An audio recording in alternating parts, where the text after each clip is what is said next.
माघ का महीना हिंदू धर्म में बहुत ही पवित्र महीना माना जाता है। माघ महीने में स्नान, दान, उपवास और तप का विशेष महत्व माना गया है। भक्तों माघ स्नान प्रयाग, पुष्कर, कुरुक्षेत्र आदि तीर्थों में या घर में ही जहाँ कहीं भी प्रातःकाल ही स्नान करना आवश्यक होता है। माघ मास में सूर्योदय से पूर्व स्नान करने से सभी महापाप दूर हो जाते हैं और प्रजापति यज्ञ का फल प्राप्त होता है। जो स्त्री या पुरुष बालक सदा प्रातःकाल स्नान करता है वह सभी पापों से मुक्त होकर मोक्ष को प्राप्त करता है। गर्म जल से स्नान, बिना ज्ञान के मंत्र का जाप, ब्राह्मण के बिना श्राद्ध और सायंकाल के समय भोजन व्यर्थ होता है। साल 2023 में माघ का माह 6 जनवरी 2023 दिन शुक्रवार से प्रारंभ हो रहा है और माघ माह का अंत 5 फरवरी 2023 दिन रविवार को है। माघ मास की पूर्णिमा को चंद्रमा मघा व अश्लेषा नक्षत्र में होता है, इसलिए इस माघ को माघ का मास कहा जाता है। माघ मास की पूर्णिमा माघ नाम के तारों के समूह के आसपास होती है। माघ मास में सूर्य मकर राशि में प्रवेश करता है। पुराणों के अनुसार माघ का महीना पहले माघ का महीना कहलाता था, जो बाद में माघ हो गया। माघ शब्द का संबंध भगवान श्री कृष्ण के स्वरूप माधव से है। आइए जानते हैं माघ मेला का स्नान कब कब है। पहला माघ का स्नान पौष पूर्णिमा 6 जनवरी 2023 दिन शुक्रवार को है। दूसरा मकर संक्रांति 14 या 15 जनवरी दिन शनिवार को। तीसरा मौनी अमावस्या 21 जनवरी 2023 दिन बृहस्पतिवार को। अगला माघी पूर्णिमा 5 फरवरी 2023 दिन रविवार को और अंतिम महाशिवरात्रि 16 फरवरी 2023 दिन शनिवार को। तो आइए जानते हैं माघ स्नान के नियम। पौष मास के अंत में और फागुन मास के प्रारंभ होने से 30 दिन स्नान करना चाहिए। ये 30 दिन विशेष पुण्यकारी हैं। माघ के प्रथम दिन ही संकल्प पूर्वक माघ स्नान का नियम ग्रहण करें। तीर्थों में जाकर स्नान कर मस्तक पर मिट्टी लगाकर सूर्य को अर्घ्य देकर पितरों का तर्पण करें। जल से बाहर निकलकर इष्ट देव को प्रणाम कर शंख चक्रधारी पुरुषोत्तम भगवान श्री माधव की पूजा करें। सामर्थ्य अनुसार प्रतिदिन हवन, एक बार भोजन, ब्रह्मचर्य व्रत का धारण और धरती पर शयन करें। जितना हो सके उतना नियम पालन करें, परंतु स्नान अवश्य करें। तिल का उपटन, तिल मिश्रित जल में स्नान, तिलों से पितृतर्पण, तिल का हवन, तिल का दान, तिल से बनी हुई सामग्री का भोजन करने से किसी भी प्रकार का कष्ट नहीं होता। तेल और आंवले का दान करना चाहिए। इस एक माह तक स्नान कर अंत में वस्त्र, आभूषण, भोजन आदि देकर ब्राह्मण का पूजन करें। कंबल, वस्त्र, कपड़े, रजाई, जूता, जो भी ठंड निवारक वस्त्र हैं उनका दान कर माधव प्रियताम यह वाक्य कहना चाहिए। इस प्रकार माघ स्नान करने से सभी पाप नष्ट हो जाते हैं। माघ स्नान से हमारे समस्त पितरों आदि का उद्धार कर सभी आनंदों को प्राप्त कर अंत में विष्णु लोक को प्राप्त होता है। माघ माह में तिल गुड़ का सेवन करना लाभकारी होता है। इस माह में यदि एक समान भोजन किया जाए तो आरोग्यता तथा एकाग्रता की प्राप्ति होती है। माघ माह का स्नान कई जगहों पर सूर्य के दक्षिणायन से उत्तरायण में आते ही यानी मकर संक्रांति के दिन से शुरू हो जाता है, लेकिन अधिकतर स्थानों पर इसकी शुरुआत पौष पूर्णिमा के दिन हो जाती है। पौष पूर्णिमा से लेकर माघ मास की पूर्णिमा तक निरंतर स्नान दान किया जाता है।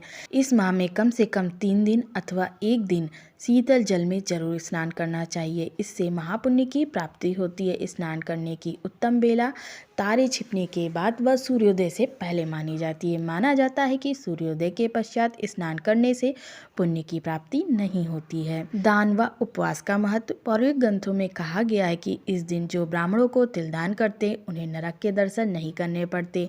जो इस मास में एक समय भोजन करते हैं वे अगले जन्म में धनवान कुल में पैदा होते हैं। इस माह की द्वादशी को उपवास करने से राजसूय यज्ञ के समान पुण्य की प्राप्ति होती है।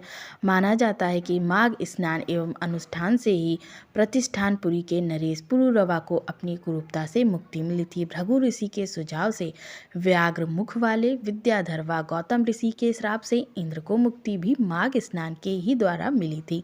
पद्म पुराण के अनुसार माघ स्नान से मनुष्य के शरीर में स्थित उपाताप नष्ट हो जाते हैं। मान्यता है कि माघ में देवता धरती पर आकर मनुष्य मनुष्य रूप धारण करते हैं और प्रयाग में स्नान करने के साथ ही दान और जप करते हैं, इसलिए प्रयाग में स्नान का खास महत्व है।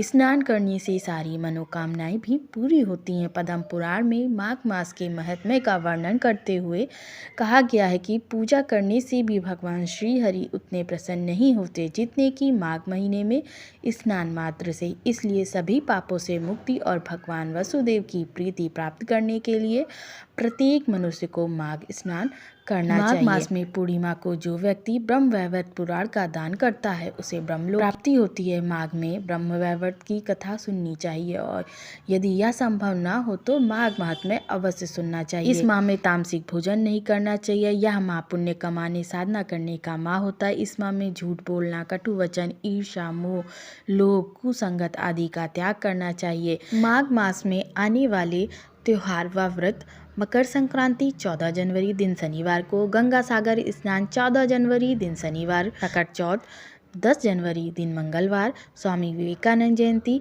12 जनवरी दिन गुरुवार, कालाष्टमी 14 जनवरी दिन शनिवार, गणतंत्र दिवस 26 जनवरी दिन गुरुवार, सट्टिला एकादशी 18 जनवरी दिन बुधवार, प्रदोष व्रत मासिक शिवरात्रि 18 जनवरी दिन शनिवार, अमावस्या भौमवती अमावस्या मौनी अमावस्या शनिवार 21 जनवरी, माघ गुप्त नवरात्रि 22 फरवरी दिन रविवार को, बसंत पंचमी 26 जनवरी दिन गुरुवार, रथ सप्तमी और सोमवार व्रत 28 जनवरी दिन शनिवार, भीष्माष्टमी दुर्गाष्टमी व्रत 28 जनवरी दिन शनिवार, रोहिणी व्रत 31 जनवरी दिन मंगलवार, जया एकादशी 1 फरवरी दिन बुधवार को, कुंभ संक्रांति 13 फरवरी दिन रविवार को, गुरु रविदास जयंती, पूर्णिमा व्रत, माघ स्नान का अंत, माघ पूर्णिमा रविवार 5 फरवरी 2023। माघ महीने में ढेर सारे धार्मिक पर्व आते हैं। प्रकृति भी अनुकूल होने लगती है। इस माह में संगम पर कल्पवास भी किया जाता है जिससे व्यक्ति शरीर और आत्मा से नया हो जाता है। पौराणिक कथा के अनुसार माघ मास में गौतम ऋषि ने इंद्रदेव को श्राप दिया था। जब इंद्रदेव को अपनी गलती का एहसास हुआ तो उन्होंने गौतम ऋषि से क्षमा याचना की। गौतम ऋषि ने इंद्रदेव को माघ मास में गंगा स्नान कर प्रायश्चित करने को कहा। तब इंद्रदेव ने माघ मास में गंगा स्नान किया जिसके फलस्वरूप इंद्रदेव को श्राप से मुक्ति मिली। इसलिए इस महीने में माघी पूर्णिमा व माघ अमावस्या के दिन स्नान का विशेष महत्व है। माघ मास में नित्य प्रतिदिन भगवान कृष्ण को पीले फूल और पंचामृत अर्पित करना चाहिए। इसके बाद मधुराष्टक का पाठ करें। आइए जानते हैं माघ महीने की कथा। प्राचीन काल में नर्मदा तट पर सुव्रत नामक ब्राह्मण निवास करते थे। सुव्रत सभी वेद शास्त्रों के अच्छे ज्ञाता थे, लेकिन उनका स्वभाव धन संग्रह करने का अधिक था। इसी के चलते उन्होंने अपने जीवन में बहुत सा धन एकत्रित किया, लेकिन वृद्धावस्था में पहुँचते पहुँचते उन्हें कई बीमारियों ने घेर लिया। इस अवस्था में आकर सुव्रत को आभास हुआ कि उन्होंने अपने जीवन के सभी वर्षों को धन संचय करने में गवा दिया।